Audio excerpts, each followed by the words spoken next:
In the heart of Gallia, a city square thirsts for royal blood. A figure in immaculate armor gives a simple, chilling command. Power crackles from his very being, a storm contained in a man. The energy surges, arcing towards the instrument of death. His magic imbues the blade, preparing it for its grim task. Another life is extinguished, just one of nearly 100. With another snap, the count rises, relentless and cold. The fallen noble's last thoughts are of a revolution that failed.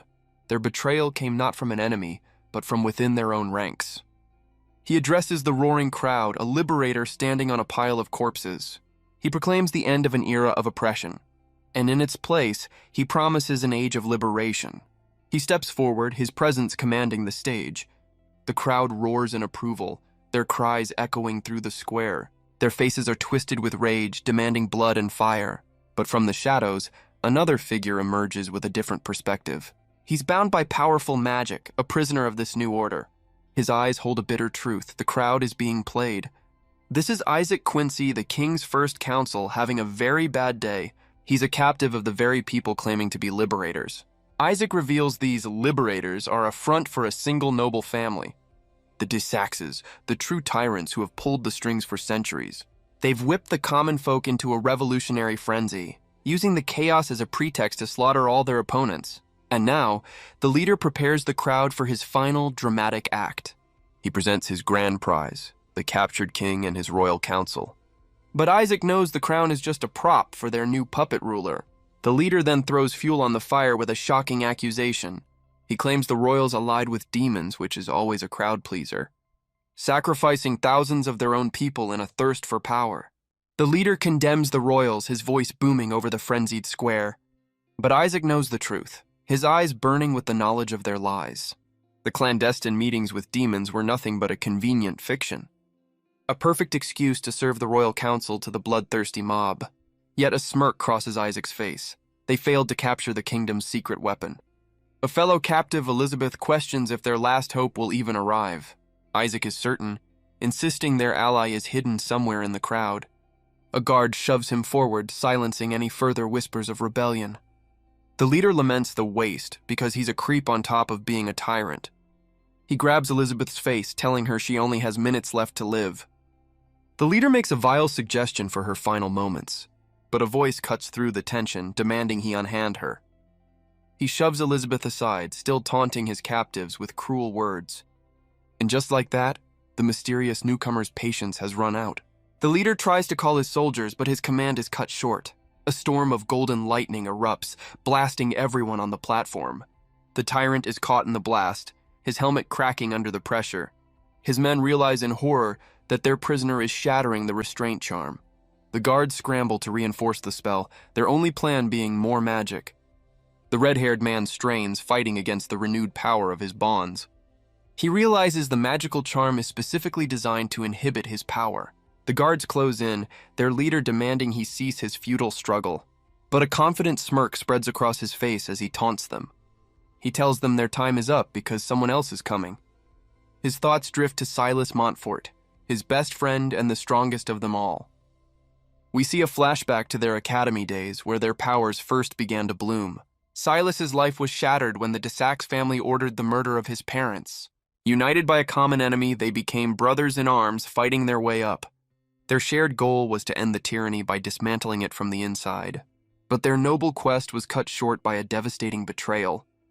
The flashback ends with his capture, surrounded and overwhelmed by enemy knights. But his thoughts remain on Silas, who is still free, his true power a secret from their foes. Back in the present, the leader turns his attention to the next victim on his list. He presents another of the king's council to the bloodthirsty crowd, painting him as a tyrant who brought only famine and ruin to the kingdom. And the next head on the chopping block is none other than Isaac Quincy. Isaac stands defiant, his magical bonds glowing as he prepares for what's to come. He knows he just has to hold on. Silas will be here at any moment. The leader asks for last words, but Isaac just smirks, telling him not to be so confident. He reveals their fatal error. They failed to capture the strongest of them all, Silas. The leader pauses, the name Silas Montfort echoing in his helmet. The red-haired captive's eyes widen, reflecting the image of an armored man. He removes his helmet, revealing the face of their last hope, Silas Montfort. His friend's world shatters, his mind refusing to accept the impossible truth. But Silas only smirks, twisting their shared history into a cruel joke. Even Isaac is stunned as Silas casually dismisses their desperate faith in him. He admits he was following their plan all along, just for a different team. His eyes are cold as he reveals his motive. The Daxes were more convincing. He dons his helmet once more, becoming the faceless tyrant they fought against. His former brother-in-arms can only stare, crushed by the ultimate betrayal.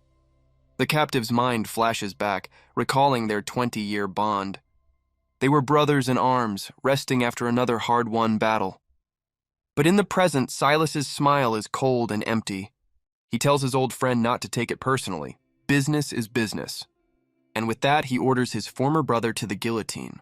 The captive finally screams his name, the betrayal sinking in like a knife. He realizes Silas has single-handedly doomed all of their comrades. His grief instantly curdles into pure, unadulterated rage. Silas remains unmoved, a monument to his own treachery. Fueled by fury, the captive unleashes a torrent of raw, destructive power. A single point of burning hatred reflects in his eye.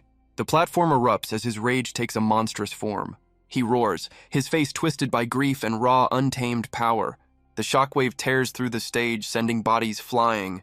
The guards cry out in disbelief as he shatters his restraints. Free at last, he lunges forward with murderous intent. A knight brings his sword down, aiming to end the rampage. But the blade stops dead just inches from its target. His eyes burn with a defiance that borders on insanity. He catches the steel sword with his teeth, which is not great for his dental plan. He shatters the steel blade with a single furious bite. Silas orders his soldiers to subdue the rampaging captive, but he moves like a phantom, cutting them down in a blur of red. The command changes from capture to kill as archers take aim. His eyes burn with a cold fire, all emotion replaced by vengeance. He summons a whip of pure energy, deflecting their volley with ease. His rage manifests, taking the form of a spectral beast. The creature slams down, obliterating everything in its path. He stands amidst the chaos, a maelstrom of magic and fury. Panicked, the guards scramble to reinforce the inhibition charm. The guards finally manage to surround him, their magic circles flaring to life. He screams out his anguish, reminding Silas of their broken brotherhood. But Silas is completely unmoved, deciding it's time to end this little drama. The combined weight of their spells forces the captive to his knees. Silas decides to take matters into his own hands, weaving a powerful spell. A massive golden sigil erupts beneath his former friend, amplifying the restraints. The spell slams down with immense force, pinning him to the wooden stage. He struggles against the overwhelming pressure, his body screaming in protest. Silas muses that if you want a job done right, you have to do it yourself. The new golden restraints bind him completely, leaving him utterly powerless. Silas grabs his former friend, the golden sigil burning with absolute power. He's tossed effortlessly across the stage, a broken toy for a new tyrant. Forced into the guillotine, he demands to know why he was betrayed. Silas walks away, coldly assuring him that he did nothing wrong. He was merely a pawn in a much larger, more ruthless game. A pawn, Silas clarifies, that had finally outlived his usefulness. With a familiar, chilling snap of his fingers, the final order is given. The blade falls in a flash, ending the life of a betrayed hero. His last thoughts are of disbelief as his world fades to black, a final silent protest against an end he never saw coming. But his spirit refuses to be extinguished, igniting a final spark in the void. His eyes snap open, finding himself not in oblivion but somewhere else entirely. He awakens to a world of fire and chaos, wondering if this is his final judgment. He stumbles through the inferno, recalling his life's purpose, to fight tyranny. A bitter laugh escapes him. His reward for being a hero is a one-way ticket to hell. The chaos swirls around him as bodies fall and buildings burn to the ground. He's thrown to the dirt, completely overwhelmed by the nightmarish scene. He collapses to his knees, insisting that he doesn't deserve this cruel fate. A memory cuts through the noise, a voice warning Isaac to take cover during an attack. But he realizes this isn't just hell, it's the destruction of his own village. He recognizes the armor of the attackers, Count Ravel's eastern faction. A desperate voice screams at him, trying to break him from his trance. But young Isaac is frozen, paralyzed by the horror unfolding around him. He remembers the boy's name, Gavin, his childhood best friend. A friend he lost 20 years ago on this very night. In the memory, Gabin tries to drag him away from the carnage, but an armored hand yanks his friend back into the fray. Gabin is thrown against a wall with brutal, unforgiving force. He gasps in pain, the impact knocking the wind out of him. His eyes widen in sheer terror at the figure standing before him. An armored giant steps forward, his shadow falling over the terrified boy. He raises a massive axe, declaring this the fate of all who defy Count Ravel. Our hero watches in horror, his lost friend's name a pained whisper. But as the blade descends, a figure finally breaks free from his paralysis. He snatches a fallen shield from the dirt, ready to change the past. In a flash of movement, he intercepts the fatal blow meant for Gabin. The knight pauses, surprised by this sudden and impossible intervention. Our hero follows through, slamming a fist into the soldier's chest plate. The armored giant stumbles back, staggering from the unexpected force, but he looks at his own hand, wondering why his attack felt so weak. He stares at his hands, a horrifying realization dawning. His powers are gone. The knight grabs him by the hair, mockingly complimenting his passable technique. He laments that such insolence means our hero won't live to become a soldier. But our hero isn't listening. A thought flashes through his mind about his face. He touches his cheek, confirming the impossible. The scar he's had for years is gone. A familiar voice screams for a young Isaac Quincy to run for his life. The knight ignores the child, bringing his massive axe down on his current target. With no magic and no strength, our hero braces for an end he can't stop. But in the last possible second, a hand intercepts the descending blade. The axe is stopped cold, caught by an unseen figure with impossible strength. The mysterious savior struggles, realizing he must rely on technique, not strength. The armored giant seems unimpressed by this last-minute rescue attempt. He scoffs at the effort, pushing down with overwhelming, brutal force. The knight promises a grim end as the swordsman strains against the blade, but a memory flashes in the swordsman's mind, a key piece of information. He recalls a fatal flaw in the armor design, a weak point at the neck. In a split second, he pivots on his heel, preparing to turn the tables. He dodges under the massive swing, letting the knight's momentum carry the blow wide. His eyes narrow with lethal intent as the perfect opening presents itself, and his blade strikes true, hitting the vulnerable gap with a sickening crunch. The mysterious swordsman urges the boy to grab a weapon and fight. He reflects on his 2 decades of battlefield experience, and he proves that all that training hasn't gone to waste. The knight's blood splatters across the swordsman's blade. He stands over the fallen soldier, a whirlwind of deadly motion.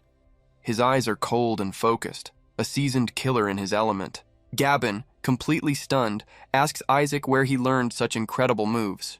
Our hero, still in Isaac's body, can only stare, unsure how to explain any of this. A hand reaches out, snapping him back to the present moment. It's Gabin, alive and smiling, and our hero is overwhelmed with relief.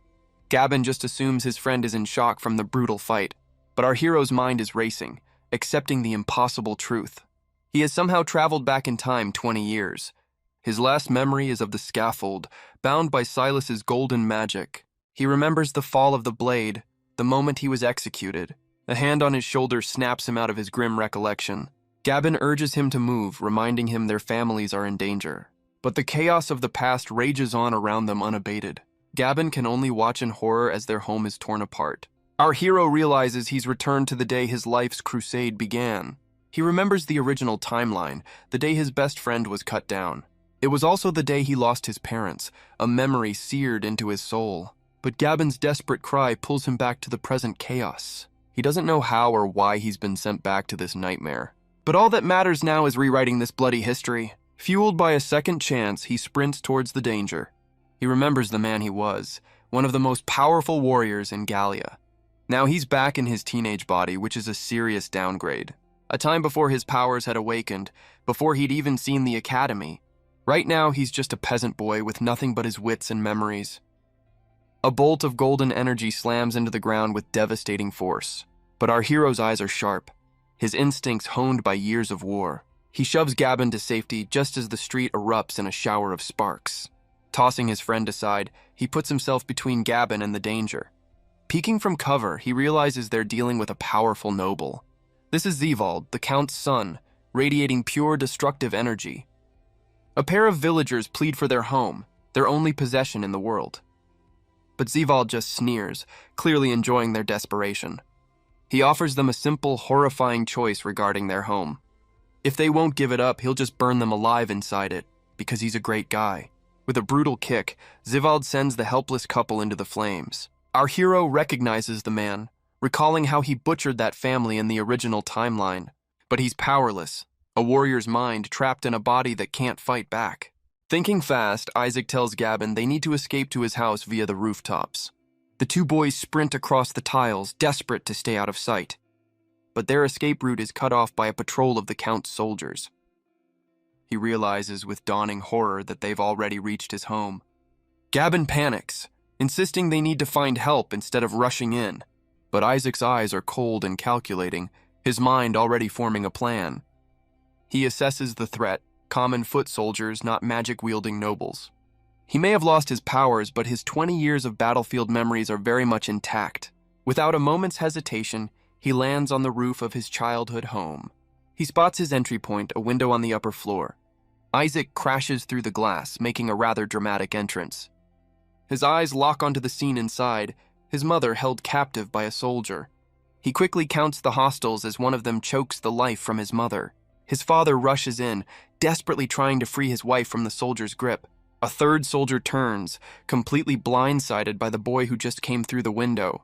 Isaac lands a powerful kick, surprising the soldier who ordered him dealt with. Apparently, peasants aren't supposed to fight back. He grabs the nearest weapon he can find, a simple kitchen knife. The soldier scoffs, daring the peasant boy to even try to fight back.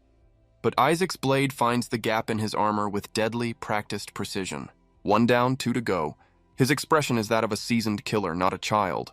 The remaining soldiers stare in shock, apparently not used to the food fighting back. Wasting no time, Isaac lunges at the next target, a blur of motion. The soldier draws his sword, preparing to meet the boy's charge.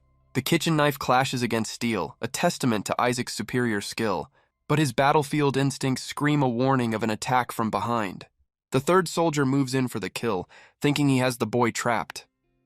Pinned between two blades, Isaac finds himself in a deadly stalemate. Thinking fast, Isaac uses the soldier's own body as a brace to kick upwards. He launches himself into the air, letting the two soldiers' attacks collide. Unable to stop his momentum, the rear soldier cuts down his own comrade. He lands behind the last soldier, pressing the kitchen knife to his throat. A cold smile crosses his face as he tells the man it's his lucky day. He never dreamed he'd get to see his family alive and well again. And with a single decisive slash, he ends the threat permanently. The second soldier finally collapses, a victim of his own team's incompetence. His family calls out his name, a mix of shock and overwhelming relief. He pulls them into an embrace, overwhelmed by a reunion 20 years in the making. Isaac's father is understandably confused about where his son learned to fight like a seasoned killer. Isaac dodges the question because "I'm a time traveler" is a tough conversation to have mid-massacre. He takes command, telling his family their only chance is to make a run for the forest. A critical piece of information from his past life suddenly surfaces in his mind. He remembers that the only survivors of the original massacre were those who fled into the woods. Seeing Gavin, he quickly tells his friend to come with them to safety. He reassures Gavin that his parents are already safe, their house being right at the forest's edge. But a grim memory returns.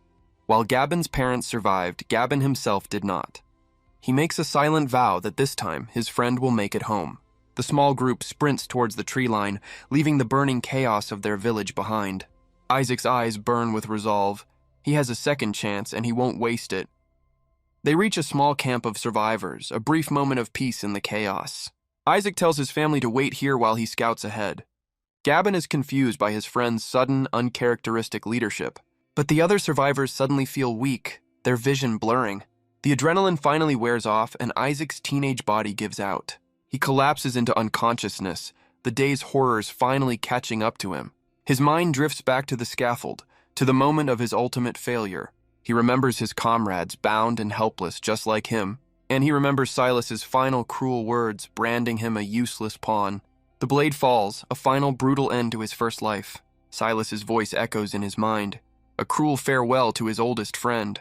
But it's Gavin's desperate cry that pulls him back to the present. He awakens to the gentle light filtering through the forest canopy. Isaac groggily pushes himself up, the nightmare of his past life still fresh. He confirms the impossible. He's truly been sent back 20 years in time. But this time, he has the knowledge of a seasoned warrior and a future to rewrite. He vows to succeed, but first he needs to get his powers back. You know, that minor detail. His eyes snap open, a sudden sound breaking his concentration. He shouts a warning to the others. The Count's guards have found them. Isaac's eyes narrow with grim certainty. The hunt is far from over. He steps forward only to find his friend Gavin kneeling in the dirt. He calls out his friend's name, a question hanging in the air. His father explains the grim truth. The soldiers got to Gavin's parents. Isaac's mind reels, refusing to accept this new, horrifying reality. He remembers with absolute certainty that in his first life they survived. His father tries to comfort him, suggesting he give Gavin some time alone. But Isaac can only stare, his friend's grief a stark reminder of his failure. The timeline is fracturing, his memories no longer a reliable guide. He demands to know why they didn't escape when their house was so close to safety, his father explains, his expression heavy with the grim details. The Count's son, Zevald, found his fallen soldiers and flew into a rage. And Isaac realizes with crushing certainty that this is all his fault. In saving his own parents, he inadvertently signed the death warrant for Gavin's. He slams his foot into the ground, overcome with guilt and helplessness. The peaceful forest canopy seems to mock his inner turmoil. He looks to the heavens, addressing whatever cosmic force sent him back. He questions if this second chance is a gift, or just a crueler punishment. But his father's hand on his shoulder pulls him back from his despair. He reminds Isaac that the true villains are the Ravels, the architects of this tragedy. His father's words are a balm, telling Isaac he's proud of him for saving Gavin. The praise cuts through his despair, reminding him he can't just lament his fate. He clenches his fist, vowing to use his 20 years of bitter experience to crush their enemies. He knows he has to make the most of his one true advantage, and that starts with reawakening his powers, since he can barely handle one soldier right now. A new vow forms reflected in his eyes. This time he will protect them all. His thoughts turn to Madeline, his little sister, a painful reminder of his past failures. After their parents' deaths, his blind quest for vengeance led him to leave her behind. She was left in the care of the village alderman, the man in charge. A man who, at first glance, seems like a perfectly trustworthy village elder. But Isaac only learned later that the alderman was a monster in disguise. He sold Madeline to the Count's men, who continued the cycle of cruelty. Her cries for the brother who never came went completely unanswered. And in the end, the weight of it all became too much for her to bear. The memory fades and Isaac's eyes snap back to the present. He makes a silent, unbreakable promise to his sister's memory. And then he sees her, alive and well, standing right in front of him. Overwhelmed, he pulls her into a hug, vowing to never make the same mistake. But a sudden thought cuts through his relief like a shard of ice. A desperate man's cry for his own sister shatters the reunion. The boy explains his sister is now in the care of the village alderman. And Isaac realizes with horror that saving his family has condemned Gavin's. He grabs Gavin, frantically warning him that the alderman is not to be trusted. But Gavin is confused, reminding him the man is their respected village leader. And speak of the devil, the alderman himself arrives to see what the fuss is about. Isaac's eyes widen, seeing the face of the man who destroyed his sister's life. The alderman approaches, putting on a show of concern for the grieving boy. But Isaac sees right through the act, knowing the scumbag is hiding his true colors. He offers false comfort, and Gavin none the wiser thanks him for his kindness. Isaac turns away, knowing there's no point in arguing. No one would ever believe him. Feigning exhaustion, Isaac excuses himself, needing a moment to process. As the sun sets, the sky burns with the memory of the day's fires. Night falls over the forest, bringing a tense and fragile silence. He recalls his first life, how he fled to the mountains after losing his family. Back then, his powers awakened weeks later, purely by a stroke of luck. But this time, he knows the secret, and he can get his magic back in just 2 days. With a new plan in mind, he slips away from the camp under the cover of darkness. He sees the village is even more devastated thanks to Zevald's expanded tantrum. But before he can focus on his powers, there's another rat to deal with. His eyes lock onto his target, the home of the treacherous village alderman. He arrives just in time to hear a desperate cry for help from inside. Gavin's sister is cornered, trapped by 2 of the alderman's vicious hounds. The beasts snarl, their eyes glowing with malice, ready to attack on command. She can only plead for her life. her hope fading with every passing second. But the alderman grabs her, his words dripping with a vile suggestion. He sneers that no one is coming to save her, his true, monstrous nature on full display. But a new voice cuts through the darkness, calling him out for the vermin he is.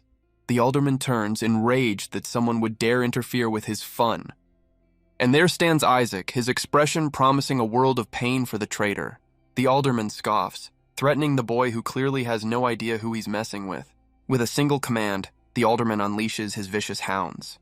Isaac's eyes widen in panic. He's just a normal kid against two beasts. He leaps away, knowing he has to draw the dogs away from Gabon's sister. He pivots sharply, his movements fluid and practiced despite his weaker body. His battlefield instincts kick in as he narrowly dodges the first attack. Thinking fast, he makes a tactical retreat, slamming a door shut behind him. But the alderman just smirks, completely unfazed by the boy's escape attempt. He grabs a nearby axe, ready to deliver a classic villain monologue. He confesses he orchestrated the death of Isaac's parents just to get to his sister. And now he laughs, deciding he'll just have to kill Isaac himself. But Isaac just scoffs, asking if the villain is done with his little speech. He lays out the entire conspiracy, revealing he knows about the deal with Count Rall. The alderman is stunned into silence, demanding to know who leaked the information. Isaac's answer is simple and terrifying.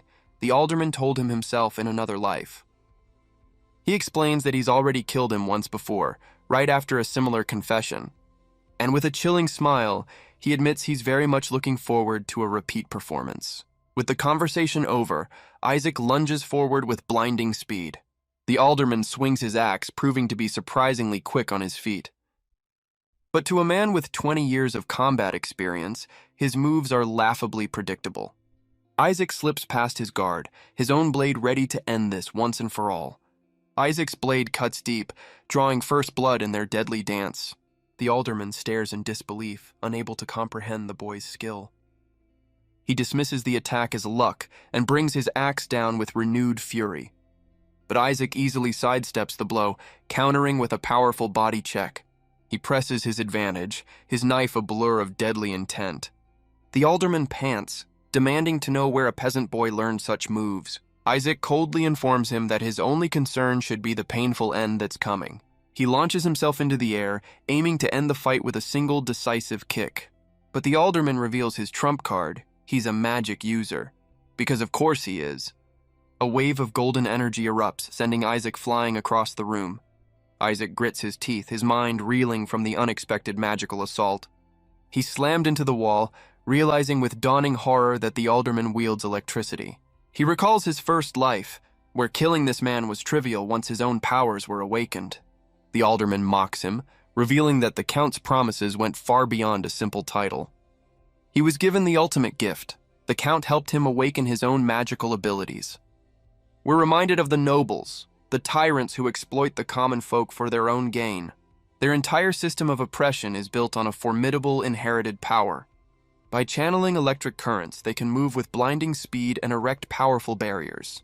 They can weave intricate spells, their sigils glowing with raw, untamed energy, and at their most ruthless, they can turn their enemies to ash with a flick of the wrist.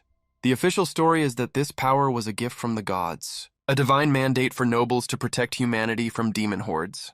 But Isaac knows that's just the propaganda they feed to the masses. The truth is far simpler. Anyone can gain this power with special pills. A secret drug concocted by the nobles to grant the gift of electricity. The alderman confirms the Count's promise was real as power surges through him. He dreams of leaving this village behind and taking his place among the elite. But Isaac just smirks, telling him he's just a disposable pawn in their game. Enraged, the alderman unleashes another blast, tired of the boy's defiance. But Isaac sees the truth. The man is a novice, barely in control of his new abilities. Isaac knows he can beat this amateur, but without his powers, one touch means he's literally toast. He dodges another wild blast, his mind racing to find an opening in the man's sloppy attacks. And then he sees it, a spark of an idea in the corner of the room. A spool of copper wire, a perfect conductor for his opponent's uncontrolled magic. The alderman roars, promising there's nowhere left for the boy to run. With his plan set, Isaac grabs the spool, ready to turn the tables. He knows it's a long shot, a desperate gamble with only one chance to succeed. He quickly ties one end of the wire, laying the first piece of his trap. He sprints across the room, unspooling the wire as the alderman closes in. The other end is secured to a decorative sword and shield, creating a deadly circuit. He loops the wire around a metal doorknob, setting the final piece of his trap.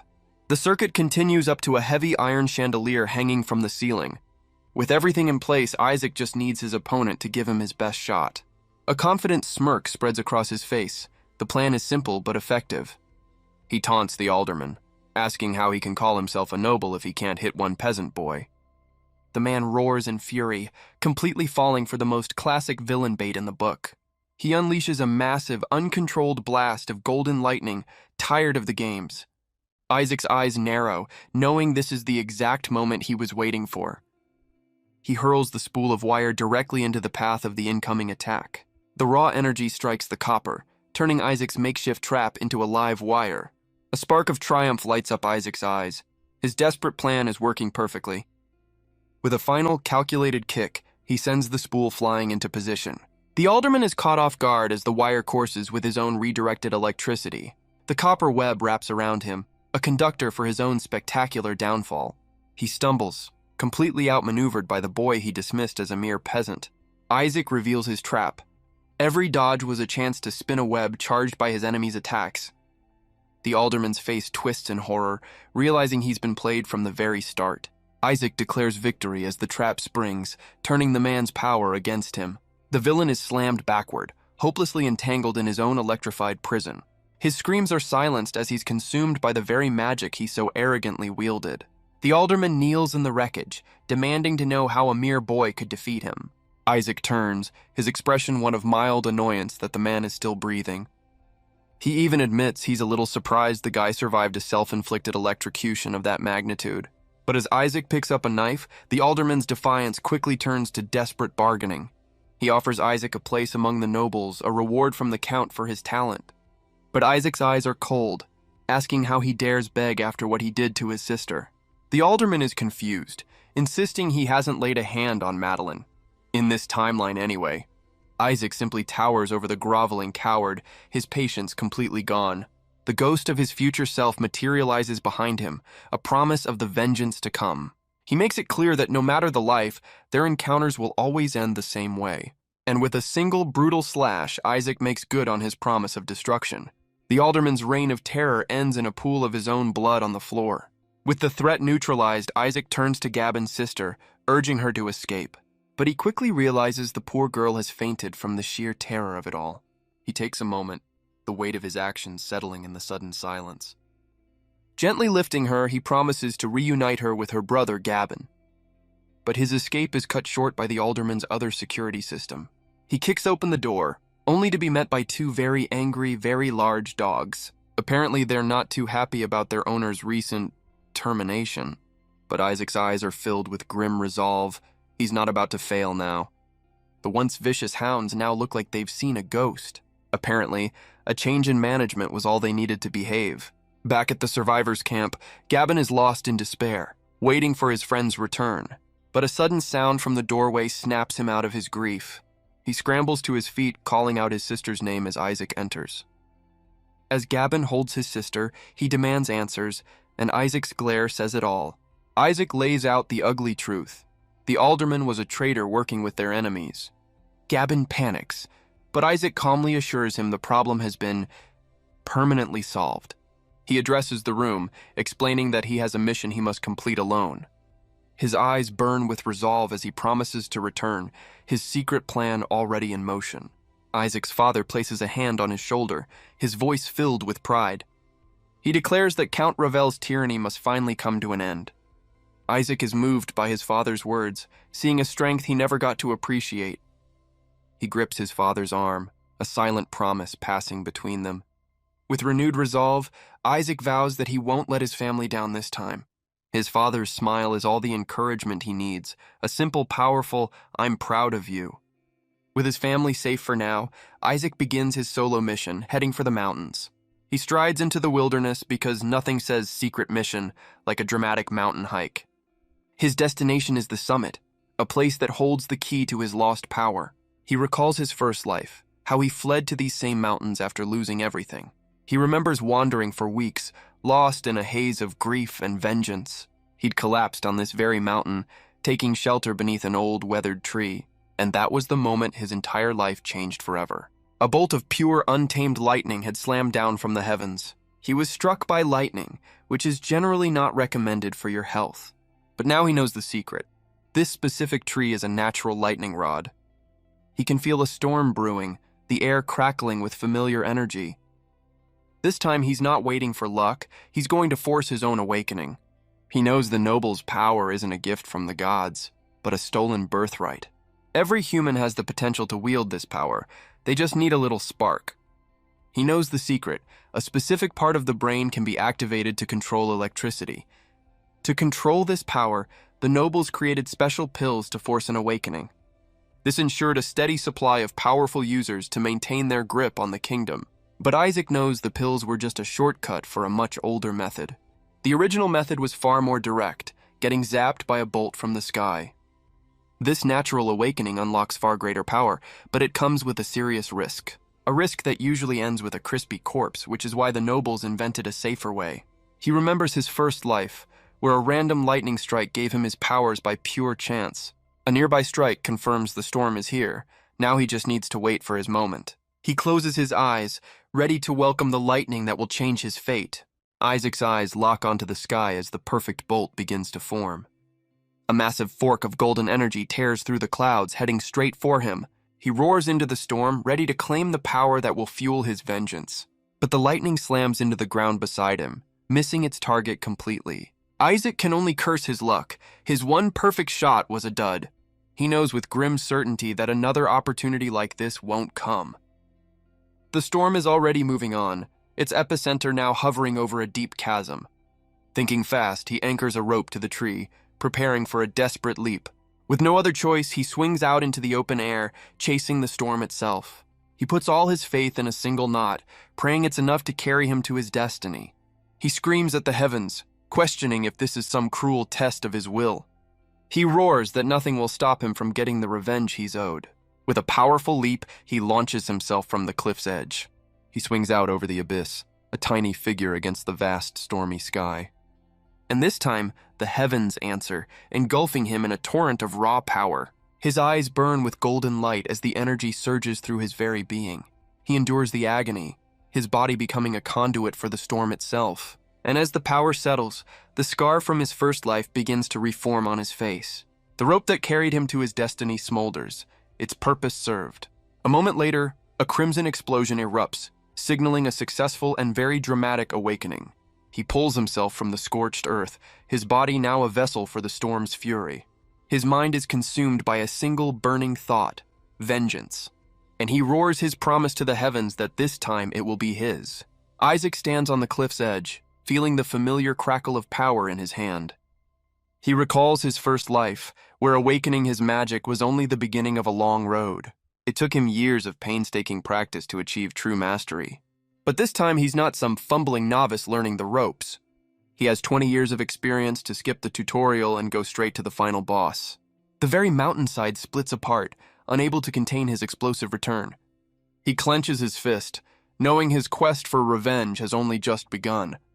Isaac tests his raw power, shattering the very ground he stands on.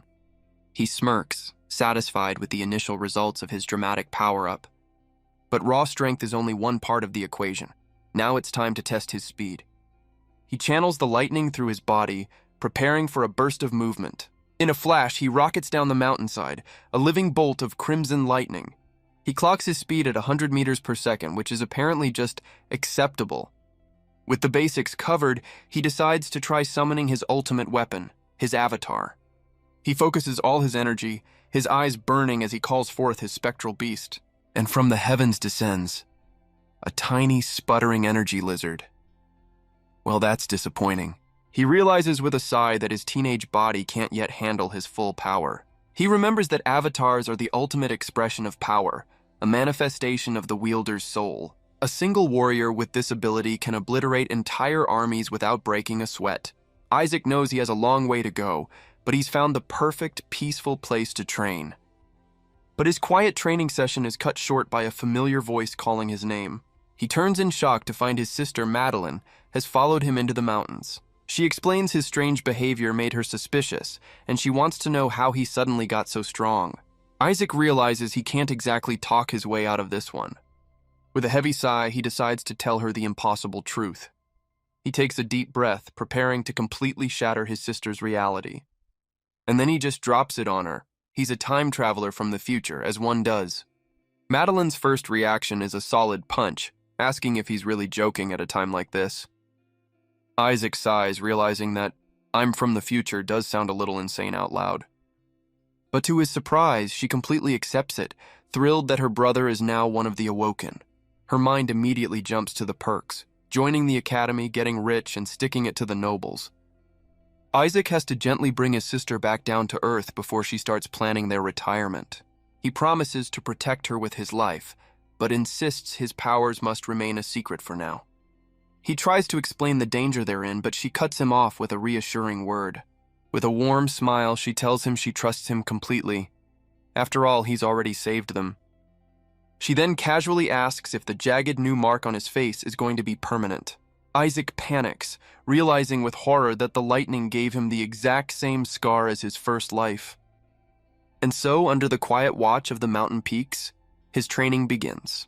He has 20 years of experience, but a body that needs to catch up. He focuses, channeling the raw power that now flows through his veins. And with his sister as his surprisingly enthusiastic training partner, the real work starts. She hurls a volley of stones, a simple but effective test of his reflexes. His task is to see them, track them, and dodge every single one. His eyes narrow, his battlefield instincts kicking into high gear. He moves like a blur, his body wreathed in crimson lightning. He's getting faster, but perfection is still just out of reach. Madeline notes his progress is unnatural, as if he's done this his whole life. If only she knew. Madeline asks to be let down from her perch, but Isaac is all business. She's not letting him off the hook until he hits every single target. She complains that she's been stuck up there for hours as the drill continues. He moves in a flash of crimson light, destroying every projectile with precision. With a confident smirk, he declares the task complete and immediately ups the difficulty. He reflects on his initial despair, believing this second chance was a cruel punishment. But the week of intense training with his sister has been enlightening. Seeing her alive and happy has given him a new, powerful sense of purpose. These quiet moments of peace are a stark contrast to his first lonely life. And at the end of each day, he realizes this second chance might be a gift after all. He reflects that this second chance is the best thing to happen in 20 years. He knows a reunion with Silas is inevitable, but there's another score to settle first. His thoughts turn to the Ravels, the family responsible for all his suffering. In his first life, he was never able to get justice for his family. His rank and their grand plan to dismantle the system from within stayed his hand, a plan that now feels like a bitter, foolish joke. But now there are no politics, no grand schemes, only raw power. He forges a blade of pure energy, a promise of the vengeance to come. The mountain itself trembles as he unleashes a torrent of destructive force. He makes a new vow. This time, there will be no subtlety. His first target is Castle Rall, the heart of his enemy's domain. He scales the fortress walls in a blur of crimson energy. Moving like a phantom, he lands without making a sound. The castle is heavily guarded, but they never even see him coming. But for a man who can move like a living bolt of lightning, these guards might as well be standing completely still. Inside, the castle staff rushes to prepare the evening meal. The head chef screams at his underlings, terrified of keeping the nobles waiting. Isaac watches from the shadows. Dinner time is the perfect opportunity, and a group of bored guards is about to make his wish come true. They complain about the alderman's broken promise to deliver them young women. But one of them cuts in with some breaking news. The alderman is dead. The others are shocked, but their only concern is for their disgusting prize. From above, Isaac confirms these are the men who plan to harm his sister and Hannah. His eyes burn with cold fury. He's about to introduce them to their new stone companion. A flash of crimson energy cuts through the night, silent and deadly. The gargoyle he was perched on springs to life, animated by his rage. It slams into the first guard with the force of a battering ram. The survivors can only stare in horror, blaming a loose statue for the attack. As they confirm their friend's demise, they have no idea the real monster is still watching. The guards dismiss the incident, completely oblivious to the real falling object, their life expectancy. But before they can even move, another guard is taken out by a silent crimson blur. With the immediate threat neutralized, Isaac believes his path is now clear. But he knows he can't just wander aimlessly through the castle's maze of towers. He channels his crimson lightning, preparing to scale the tower in a single bound. In a flash of pure energy, he rockets up the stone wall, leaving a trail of red light. From the top, he finally spots his target, the Count's personal quarters. Without a moment's hesitation, he leaps across the rooftops towards his goal. He decides to work his way down, a systematic approach to his one-man siege. He quickly finds a heavily guarded door, certain the Count is just on the other side. His hand crackles with crimson energy as he vows to make the Count pay for his crimes. The guards don't even have time to finish their challenge before he strikes. He descends from above in a flash of lightning, far too fast for them to comprehend. With a single touch, he channels his power directly into the guard's weapon. The soldier can only scream as he's overwhelmed by the raw, untamed energy. Isaac calmly relieves the man of his sword, since he won't be needing it anymore. He crashes the party, announcing his presence to the Count and his son. His eyes burn with cold fury as he tells the noble it's time to pay his butcher's bill. But Count Ravel just glances over, looking more bored than threatened. Zivald smugly sips his drink as if he'd been expecting company all along. Zivald smirks, having predicted the alderman's killer would come knocking. But the Count doubts a mere peasant could have killed their magical pawn. He theorizes that Isaac must have stolen the alderman's awakening pills. Zivald then makes a crude joke, asking if the pills are working as advertised. Isaac's patience wears thin as the noble's taunts become even more vile. The entire family erupts in laughter, their contempt for commoners on full display. To them, he's nothing more than an insect to be swatted away. But Isaac is done playing games, confirming he killed their traitorous pawn. Zivald just smugly collects on a bet. Apparently, betrayal is a family sport. The Count yawns, admitting his son has a better grasp on the peasant mindset. The Count continues his rant, mocking the savagery of the common folk. But his monologue is cut short by a flash of crimson energy across his table. Isaac asks the Count if he's familiar with a certain unflattering nickname.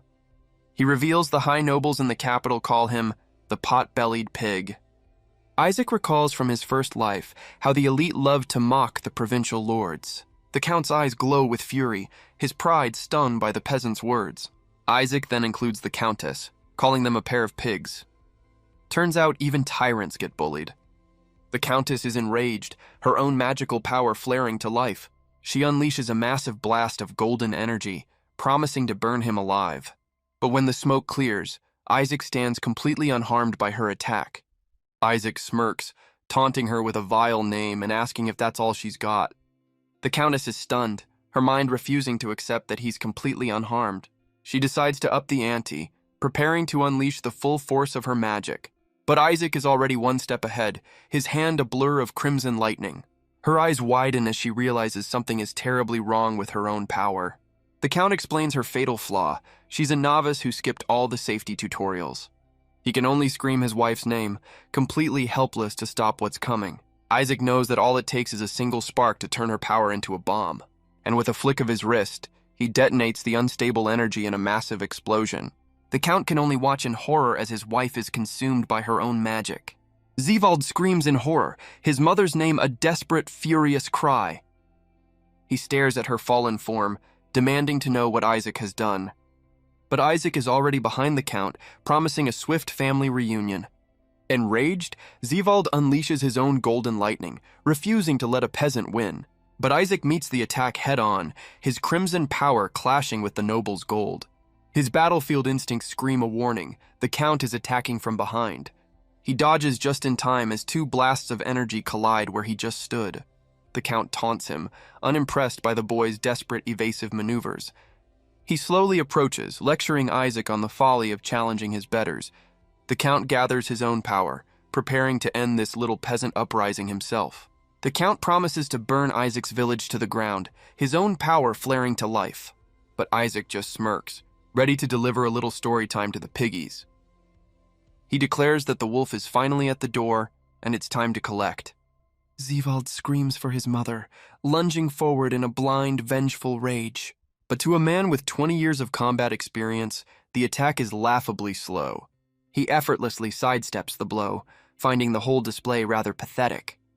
He knows their pill-induced magic is no match for his naturally awakened power, but a beam of purple energy cuts through the air, reminding him this is a 2-on-1 fight. He realizes that taking on both father and son at once might actually be a challenge. The Count is a veteran, timing his attacks perfectly to catch Isaac off balance. The Count shouts for his son to strike while Isaac is distracted. He lunges forward, his own magic ready to crush the boy from behind. But Isaac stands his ground, ready to take on both of them at once. His eyes burn with power, his focus absolute. He catches both attacks simultaneously, a living shield against their combined might. With a single decisive blow, he declares checkmate on the stunned Count. He then turns his attention to Zevald, his grip like an iron vice. He mocks their claim of divine right, his hand crackling with deadly intent. And with a final, brutal blast, he decides it's time to wash away their sins. The Count can only scream in horror as his son is consumed by the crimson storm. The Count roars in fury, his own purple magic flaring to life. He unleashes a massive wave of energy, intending to obliterate the boy. But when the dust settles, Isaac stands completely unharmed. The Count demands to know who this monster is that has invaded his home. Isaac's answer sends a chill down the nobleman's spine. He's just a peasant. A nobody who has suffered under the Count's cruelty his entire life. And now he's finally decided that enough is enough. The Count finally understands, realizing Isaac's power is from a natural awakening. He laments that this peasant boy has taken everything from him. But Isaac just smirks, telling him he's merely cleaned out the pigsty. The Count roars in defiance, warning that the nobles will never forgive this. He insists that killing him will only sign Isaac's own death warrant. But Isaac's eyes are cold and unwavering, completely unmoved by the threat. The Count points to the pendant on his chest, the symbol of his noble authority. Isaac just scoffs, snatching the cheap jewelry right off the Count's neck. The Count scrambles on the floor, screaming that a peasant is unworthy to touch the blood droplet. He continues his desperate threats, promising the high nobles will hunt Isaac down. But Isaac just calmly examines the pendant, telling the Count not to be so sure. His own crimson power reflects in the gem, a promise of a new order, and he declares that this time, he will be the one doing the hunting. And with a final brutal slash, Isaac ends the Count's reign of terror. With the Rall family gone, their castle now has a new, very angry owner. But Isaac's work isn't done. He's on the hunt for the castle's true treasure.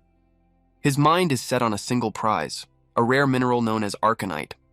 It's a precious ore used by nobles to amplify their electrical powers, and Isaac recalls the Count boasting that his lands were rich with the stuff. He's certain the old pig hoarded a massive supply in his personal chamber. He quickly finds the room in a very suspicious-looking treasure chest. Forgoing the need for a key, he simply blasts the lock open with his magic. But inside, he finds only a single solitary piece of the precious ore. Talk about a letdown. Isaac curses the Count's poor hoarding skills. He'd hoped for enough arcanite to forge a weapon. But this tiny sliver is a far cry from the legendary blade he needs to craft. Still, with the Ravels gone, he knows his village has a brief window of peace. It will take time for the nobles to send a replacement, especially with the chaos he's planning. He's certain the capital will soon have far bigger problems than one remote province. This means his family will be safe while he enrolls in the academy, which is a solid long-term plan. He can't wait to see their faces when he tells them he's one of the Awoken. His thoughts drift back to his first life, a grim reminder of how different things were. Back then, he'd stumbled down the mountain, believing he'd just been electrocuted. He barely made it back to the village before collapsing in a daze. He remembers the villagers rushing to his aid, finding him weak and disoriented. They'd called out his name, worried for his safety as he tried to brush it off. And in that moment, he'd summoned his very first uncontrolled spark of magic. The entire village had celebrated, hailing him as their new protector. He was their hope, a noble born from their own ranks to shield them from tyranny. Back in the present, he smiles, eager to see their faces this time around. But his smile fades as he realizes the village is completely unnervingly silent. His mind races with the worst possibilities, wondering if another attack has come. He moves in a flash of crimson energy, abandoning all attempts at a casual entrance. Bursting into his home, he screams for his sister and friend, his heart pounding with dread. He steps into the village square, finding it eerily quiet and devoid of any struggle. But the silence is shattered by the sound of a surprise celebration. Isaac is completely stunned as the entire village erupts in a chorus of cheers. They swarm him with questions, hailing him as their new noble protector. His mother beams with pride, asking for a demonstration of his newfound abilities. Isaac shoots a glare at his sister, reminding her this was supposed to be a secret. Madeline sheepishly admits she only told 1 or 2 people, plus the rest of the village. The local children gather around, their eyes wide with wonder and a million questions. Their imaginations run wild with tales of his godlike power, begging for a show. Isaac tries to gently let them down, but the crowd's excitement is impossible to contain. He's stunned to see even the adults are joining in, begging for just a little spark. With a weary sigh, Isaac relents, agreeing to show them a few party tricks. Crimson lightning crackles to life in his palm, a familiar and dangerous energy. He shapes the power into a galloping horse, dazzling the crowd with a simple light show. The villagers erupt in cheers, their new hero's name echoing through the square, but the celebration is cut short by the sound of heavy, approaching footsteps. A new voice calls his name, and Isaac turns to face the unexpected visitor. A massive wolf-clad warrior emerges, identifying Isaac as the newly awoken. His eyes are cold as he reveals he knows who is strong enough to kill the alderman. Isaac recognizes him instantly, Rashak, the infamous leader of the Silver Wolves. Well, so much for keeping a low profile. Rashak reveals the alderman was a former Silver Wolf, a fact that complicates things. And he's here to uphold their honor by killing the man who took him down. Isaac doesn't deny it for a second, admitting he's the one who ended the traitor. Rashak actually agrees, admitting their former comrade was a scumbag. But a code is a code, and he's honor-bound to avenge him anyway. But Isaac's attention is drawn to the gem embedded in the sword's hilt. He recognizes it instantly, the rare arcanite he's been searching for. Rashak smirks, then slams his fist onto the gem, activating its power. The blade ignites with energy as he formally challenges Isaac to a duel to the death. The villagers try to pull him to safety, but Isaac has no intention of backing down. Isaac notes his opponent is strong, but without noble blood, he can't wield electricity. He ignores Gabon's frantic protests and borrows a pitchfork for the coming duel. He calmly reassures his friend that being an awoken changes the rules a bit. With his eyes locked on the arcanite sword, Isaac accepts the challenge without hesitation. He tries to move the fight to a safer location, but Rashak has other, more immediate plans. The Silver Wolf leader wastes no time, unleashing a devastating first strike. Isaac parries the blow, realizing his opponent is using the crowd as a human shield. He screams for the villagers to get back, his concern for them overriding his focus. He's forced to fight defensively, unable to unleash his full destructive power. Rashak mocks his hesitation, knowing the boy is afraid of electrocuting his own people. Isaac realizes this isn't Rashak's first rodeo. The man knows how to fight an awoken. He plants his feet, digging the pitchfork into the dirt for leverage.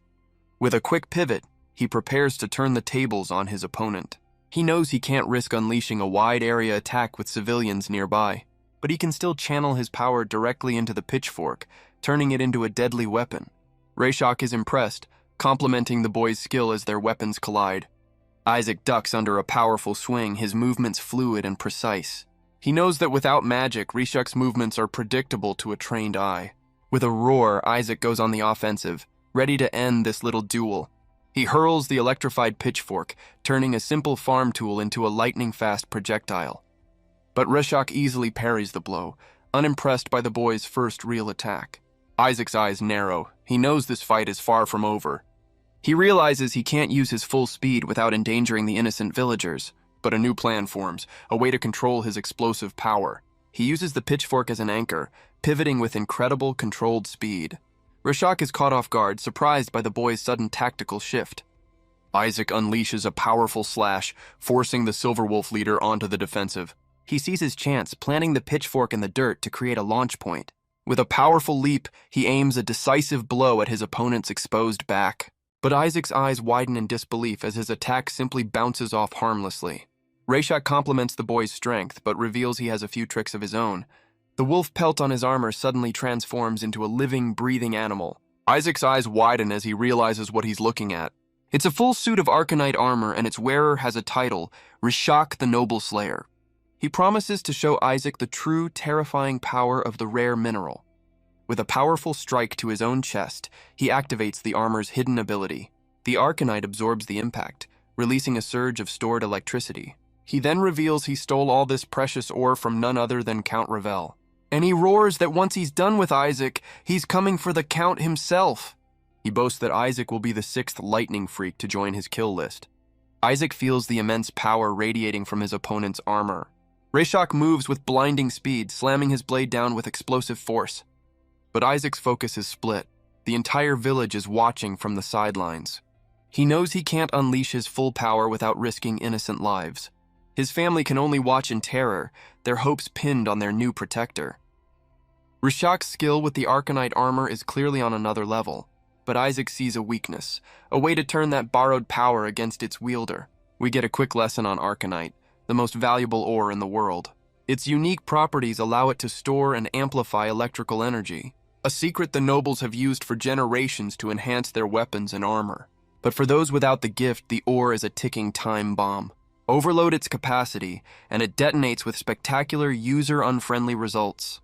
Isaac smirks, realizing Rayshak's armor is probably running on a dollar store battery. Rayshak is impressed, complimenting the kid on his surprising durability. He continues his assault, admitting Isaac has already outlasted his other victims. As Rayshak monologues about his tragic past, Isaac's mind is already on the solution. The Silver Wolf leader swore an oath to wipe every last noble from the earth. And since Isaac is now one of the Awoken, he's officially on the chopping block.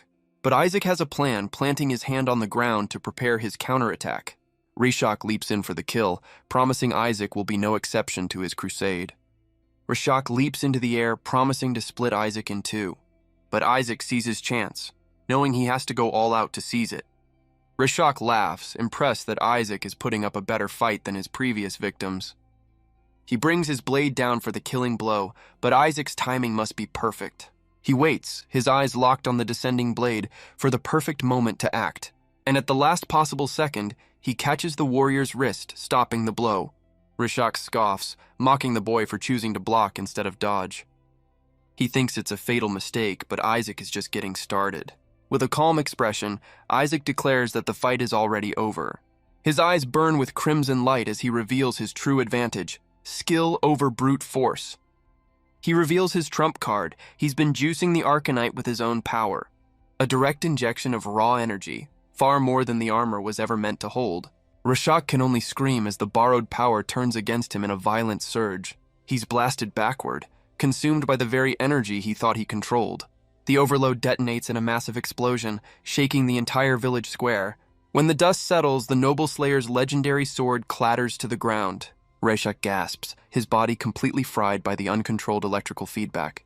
He collapses to his knees, his armor now just a very expensive smoking paperweight.